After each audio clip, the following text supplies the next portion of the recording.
This morning I posted a video about a person who was killed, who was assassinated yesterday, and there's been a few interesting comments, and indeed I woke up this morning to find videos on my feed of people saying that Charlie Kirk got his comeuppance and got what he deserved.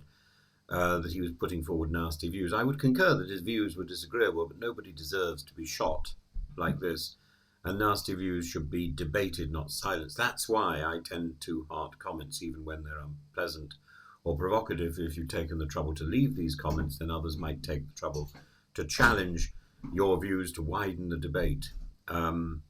So I want to pull up one person's comments here. Danny Cashmore, who it reveals the raw anger and the disillusion many people feel when they're confronted by extreme rhetoric. But the problem is that in the name of resisting intolerance, I think one has to be careful not to veer into intolerance itself. So what Danny has said is, do us a favour, Tim, and choose topics that you make sense on. I don't think I ever really make sense. I make an effort to look into something. It's a stab, and 9 times out of 10 I feel I need to revise what I've said, or I need to say it again, or I need to rethink. But I think it's part of this process. So my channel, as far as I can identify it, is process rather than proclamation. And anyway, Danny goes on, whatever happened to taking responsibility for our rhetoric and actions? He is not some benign political pundit who expresses moderate, debatable thoughts. He is as most MAGA influencers do. He pushes vile, demeaning and fascist messages which stoke civic unrest and, as I mentioned in an earlier post, create a toxic environment. Anyone who peddles this narrative of hate and intolerance must surely have been aware of the consequences. Today was his FAFO moment. I'm not too sure about you, Tim, but my great-grandparents fought a war to defeat the filth that Kirk peddled. You talk about battlefields. Unfortunately, in the era we are living through, politics has become increasingly just that. Do not look on Kirk's death as a tragedy. Look on it more as a reset. He now gets to be reborn to pursue the path that we are all here to fulfill, that being to create a world of tolerance, caring and love for our fellow man. A path clearly these MAGA chuds have no intention or no inclination to follow. Danny makes 2 points that taken separately have some validity. First, that words and rhetoric have consequence. And second, that politics today is too often toxic and combative.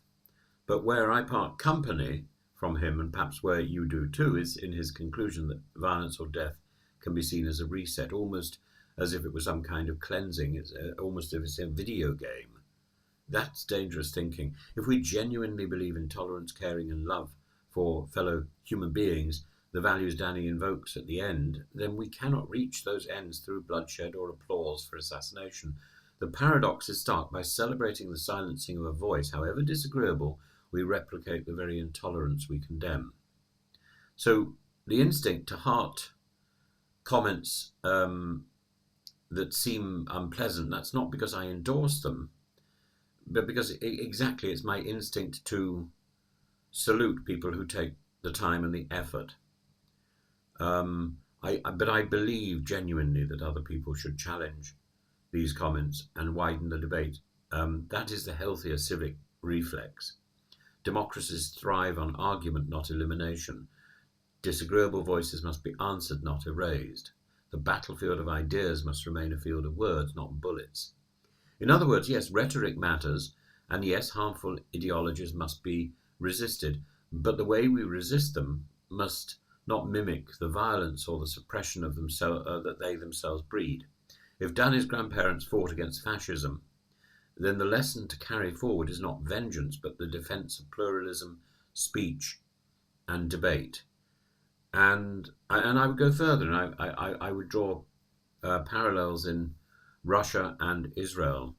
The debate with people like Putin and Medvedev is about this the slow slide into the tyranny of evil, and from which it's very difficult to recover. You can't recover yourself, you need help.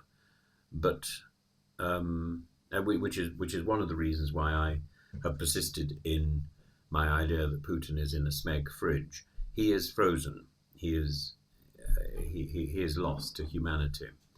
Whether he's actually dead or not, I have no interest, none at all.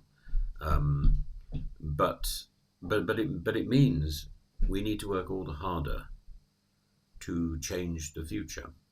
And the same with Netanyahu, who I think is entering his own smeg fridge, and he's doing so because he's being pushed by people like Itamar Ben-Gvir and Smotrich, but he is willingly embracing that evil, the evil of revenge.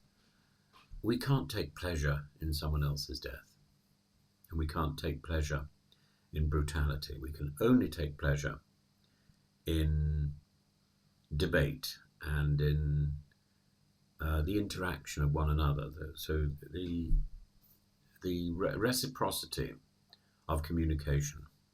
Communication stops with death.